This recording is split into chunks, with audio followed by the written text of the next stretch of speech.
Welcome to another battle report, folks. This report has got a different format from usual, and you can probably tell straight away because you're looking at my ugly mug. Now, the reason for that is the games were recorded at an event, a recent event that I helped organise, something that will hopefully become quite regular, and that was a campaign-based team event, Axis versus Allies, using lists that are from particular sets of books, therefore particular campaigns. This one was a Normandy campaign, so it was books from, obviously from the German and the Allied Normandy books.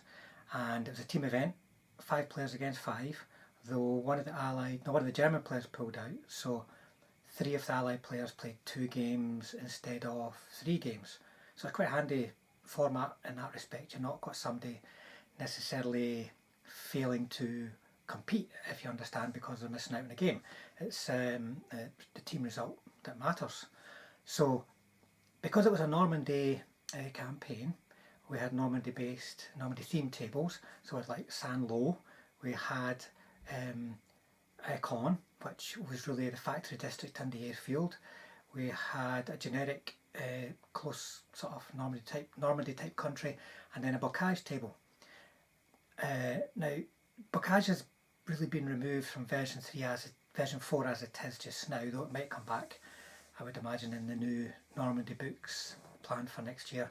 But we wanted the table to be significant, difficult to move on and hard to see on, so we played the hedges as being tall terrain that you had to be in contact with in order to see through, and also it added one onto your cross check, so vehicles and guns would have problems moving around.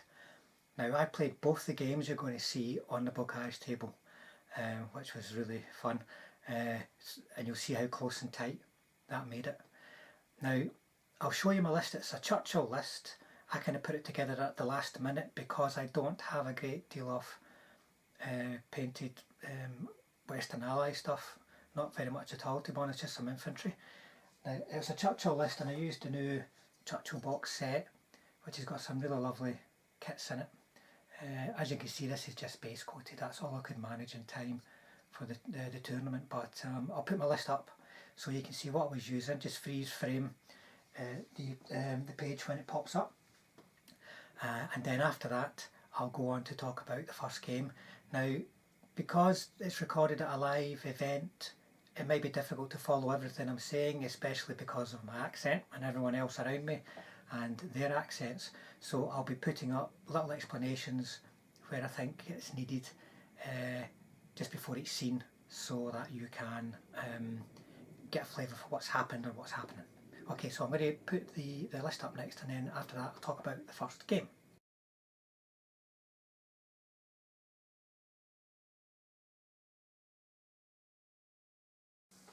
So there you go, there's my list. I'll talk about how I may change it at the end of the video. My first game was against Peter, who was playing a really beautiful 21st Panzer Division company with Butte Stugs and Butte Stews, backed up by Tigers and 88s, infantry, Nebs, all these kind of things. A really, really nice list. And the mission was counter-attack, and I was a defender. So we'll go straight on to the deployment and such likes. Actually, I'll pop up Peter's list, maybe not in points values, but at least in what was in it. I'll pop that up before the game begins, but we'll just start off with deployment, and then interspersed between the turns, as I said, you may see some text that you might want to pause to try and understand what the hell's going on. It might help me understand what the hell went on as well.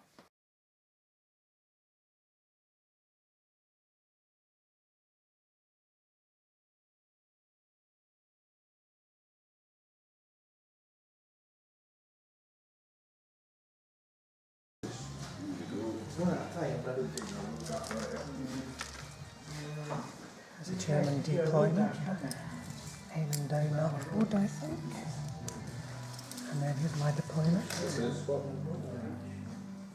It's a couple of HQ, infantry on our objective. The Achilles are in ambush. Ambushing in this game's been really difficult. See 2 platoons of grenadiers, 8 gates are on the move. Also Butte Stugs, which are really nice. Nebs. You got an observer, by the way? Is that him there? He's an observer. Observer, right, okay, just so I know where he is. Right, game on.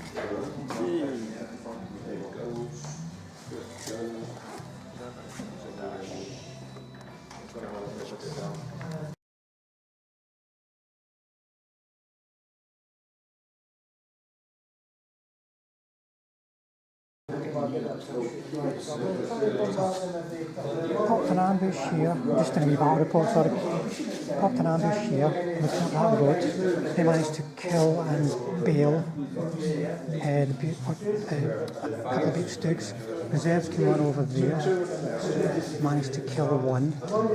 These guys are just moving over to try and protect that objective because it's about to be really exposed.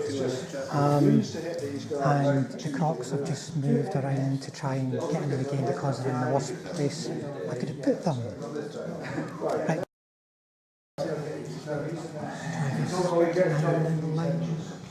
Save those Churchills. You couldn't see that guy, could you? Yeah. No, there was just the one. I see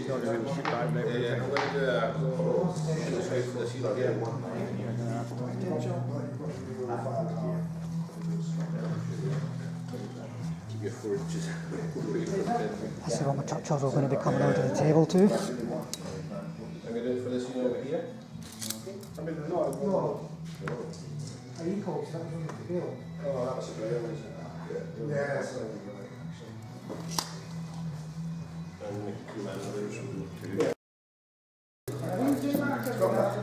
Germans are moving around again.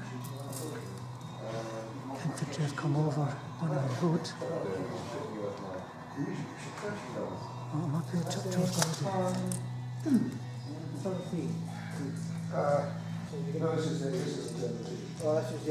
Right, that's me. Movement. Time for some shooting now. The thing that happened this turn was Tigers got 2 hits on this guy. He managed to get a bail, 2 bails actually, and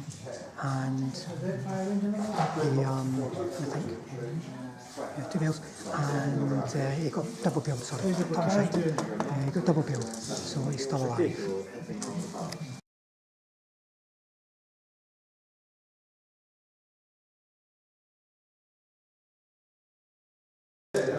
So the Germans are just taking their turn just now. I got another platoon of Churchills in reserve. The Crocs are aiming up the roads. These are pulled back because that's one of the targets up there, trying to work their way around.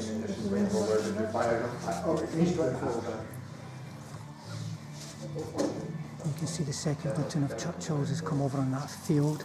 Everything else is pulled back behind the Bocage. I tried an artillery bombardment, as you can see, is into here and didn't range in. The Crocs, the Churchills on the road, managed to kill one of the Luftwaffe 88s. The survivor made its last stand check, and as you can see, the Germans are still flooding over towards that objective, which, to be honest, is hanging in the wind. So we'll see what happens at the end of the German turn.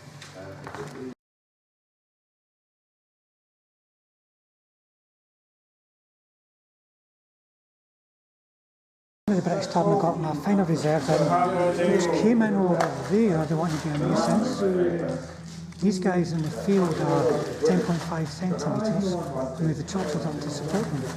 These stayed back out the way to try and help kill the 88, but the Crocs took care of that. These guys were going to head up that road, decided against it because the Nebs, you'd have to go for that Neb zone, so I don't want to lose them. They're the only thing I've got can hurt these Tigers. I've tried to range in with artillery again here and still failed. It's turn 4, so objective will be going live very soon. I think it's going to be very difficult. I maybe just need to think about trying to kill units. But we'll see. Everything's up in the air at the moment for both of us just now. There's the real danger.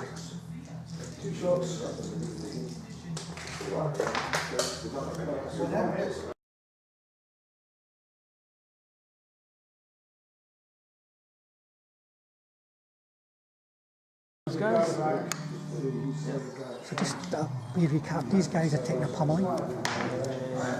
The Germans have kept moving round. I have moved my M10s up in a position to get shots onto the roads. Churchills are moving up the roads. The Stews managed to kill one Stuart, but the Churchills blitzed up. The Stuarts did all the killing, to be honest, so they're dead in a position to deal with the Nebs, but it's all happening over here, as you can see. He's well up to that objective now. And this is turn 5, so the objective goes live at the start of next turn. I've got to do a lot of killing and not get killed to stay in the game, I think.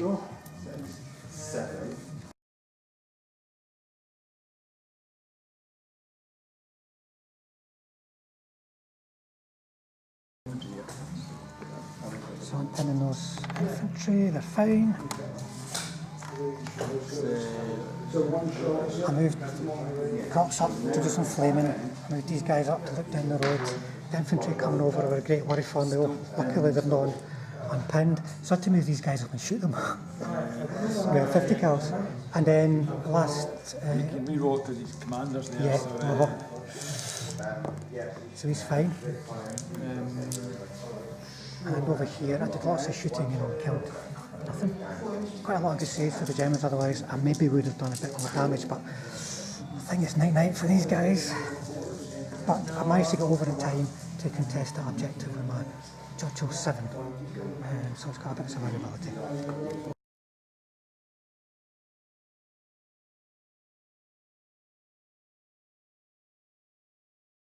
So, the Germans moved the Tigers up, used their Nebs, managed to kill and bail one of them. The Tigers failed the blitz, otherwise there'd be none of them left. These guys have got the hell out of dodge. And in my turn and in my movement, I managed to get them over the hedge. Churchill's got over the hedge. These are going to do some shooting and try and kill these Butte Stoogs, so we'll see what happens in the shooting.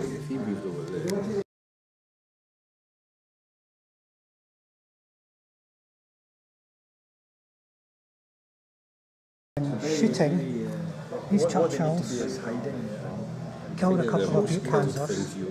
The M10s only managed to bail a Tiger. Matched their anti-tank because just one hit.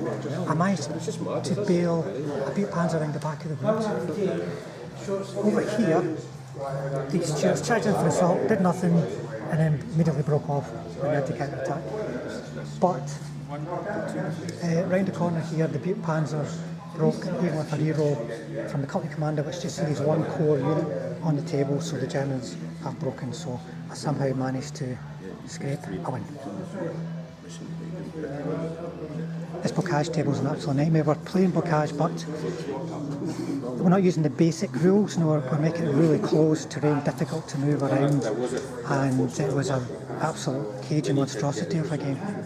I just managed to scrape it somehow. So there you go, folks. I managed to hang on there.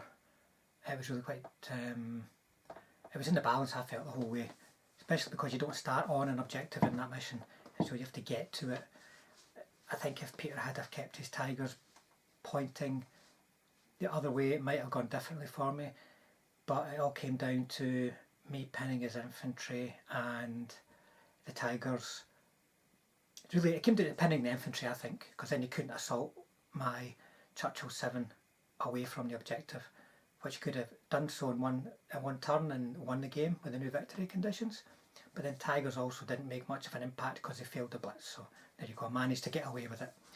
So the next game is against Jamie. Now, Jamie always plays small elite kind of lists, plays things like Panzer Layer, various fearless veteran lists. And in this game he was playing, I can't remember the unit, but he was playing a very small fearless veteran list that had Pack 43s, Pack 40s, a couple of platoons of infantry, bolstered with some extra Fausts, and 3 Jagdpanthers. Very small list, tiny list, but we were playing Bridgehead, which has got that really small deployment zone with objectives right in the middle of it, so it was a perfect list for him. As you'll see, the last game was everyone was using the hedges as much as possible. In this game it was all about the hedges and woods, and very, very close, tight fighting. So Jimmy is in defence, but he's an aggressive player, so we'll see if that has any impact on how the game goes. So we'll go on to the game. I'm not going to put his list up because, to be honest, I described it there. 2 platoons anti-tank guns, 2 platoons infantry, and 3 Jagdpanthers. That's about it, really. So we'll just go into the game, look at deployment, take it from there, and please watch for the text once again that I put up between the turns.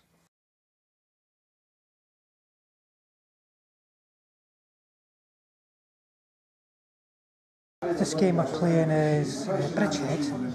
Not played this very many times, it's kind of like surrounded. I'm the attacker. I've kind of aiming over there, partly because these roads are blocked with minefields and there's huge Pack 43s. I believe there's Jagdpanthers sitting somewhere off table, so it's going to be quite tricky. Got my company command plus my artillery, CS rather, over here. Everything else in this corner. The enemy's got scattered reserves, so I might be lucky. And as you can see, I'm back on the Bocage table again, so we'll see what that's going to be like. I'll come back after we have some action.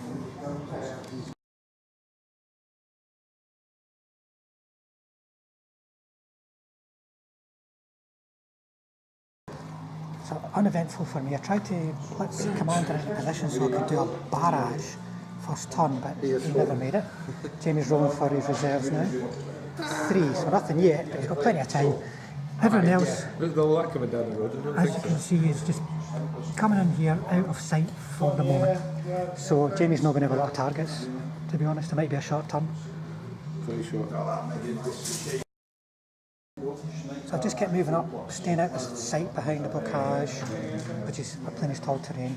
I managed to get an artillery barrage off this turn, but they never ranged in, which seems to be the they never ranged in once so far in the whole 2 games. So over to the Germans with 2 dice for reserves, see if they get their nasty Jagdpanthers and see where they come in. The Germans throw 2 1s for reserves, nothing on yet. These infantry are coming out to bring the fight, and the guns are moving around to try and get line of sight on my concentrated force. So there's definitely going to be some German reserves next time.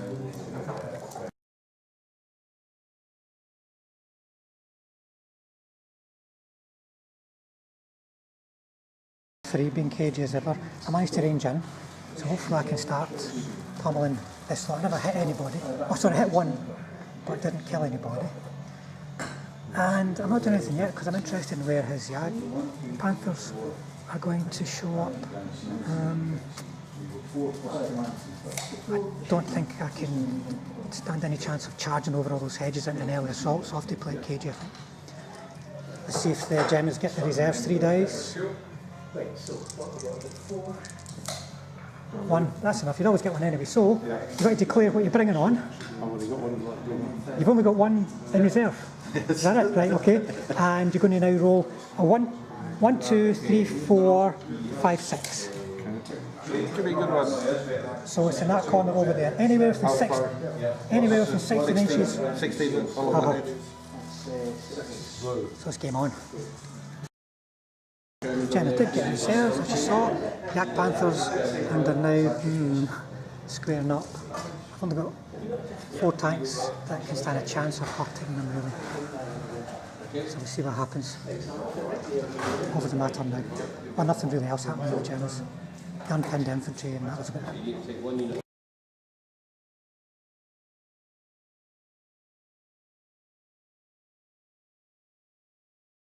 In this turn, infantry have lined the hedge.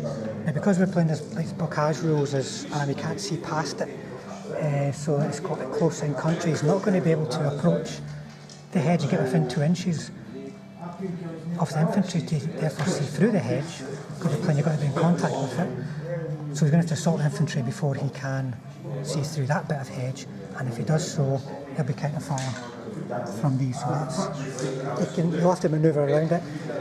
The Crocs moved up, 15 dice, needing sixes, got a 3, a 5, a 4, and everyone else was 1 or a 2. But the artillery managed, because it's ranged down and re-rolling his saves, managed to kill one of the guns.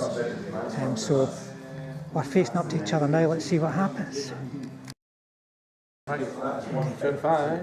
So the Germans came out to do some Shrek attacks. It was a wise thing to do, but I managed to get a 6 on the save. Gave the machine gun and infantry to try and get them away from the hedge. The big guns are still moving up, but they can't see past this tall terrain. But time is nearly up for me. If I don't do anything now, I'll automatically lose.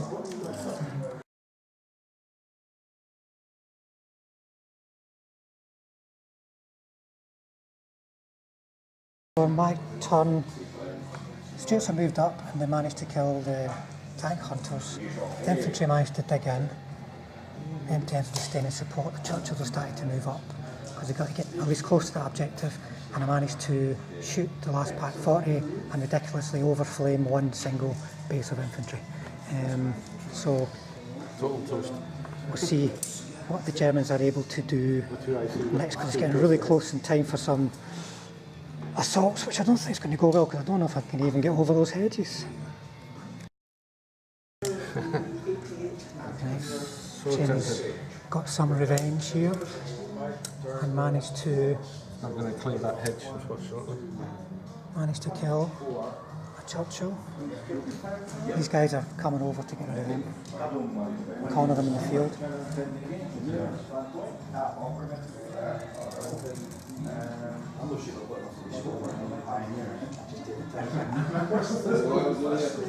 Anything else, Jimmy?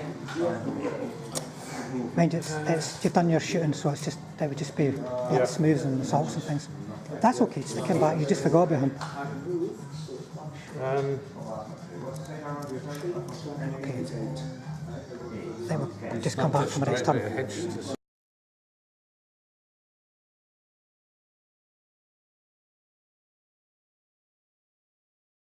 So in this turn, I've come around to do some machine gun and managed to kill a base. Over here, these came along and fired and really did nothing. The Churchills moved up, did a wee bit of flaming, hit one guy, did nothing. Some of the Churchills managed to push into the wooden assault. We didn't kill anybody, but at least got over the road. And then I'm just facing death here. I mean, that thing's going to be fired down the road and murder my Crocs, and there's nothing that I think I can do about it. So let's see the Germans if they can dish some punishment back. Really close and personal now in this wood. They haven't moved, so they have gone to the ground. Gone to ground yet. Try and dig them in, sorry. See the guys that moved out of position. Roll a dice, see if you can manage to dig them in. Some are, some aren't. This Shag Panther came over the hedge and got one of the tanks in the rear, but only managed to bail it. Over here he tried to do an assault, but managed to get 5 hits from 2 tanks.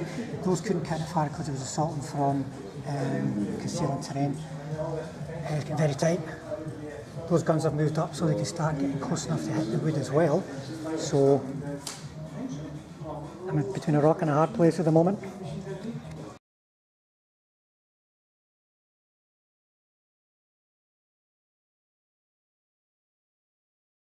Right, so in this turn, Stuarts have moved around. They tried to follow me to get into that field, but failed.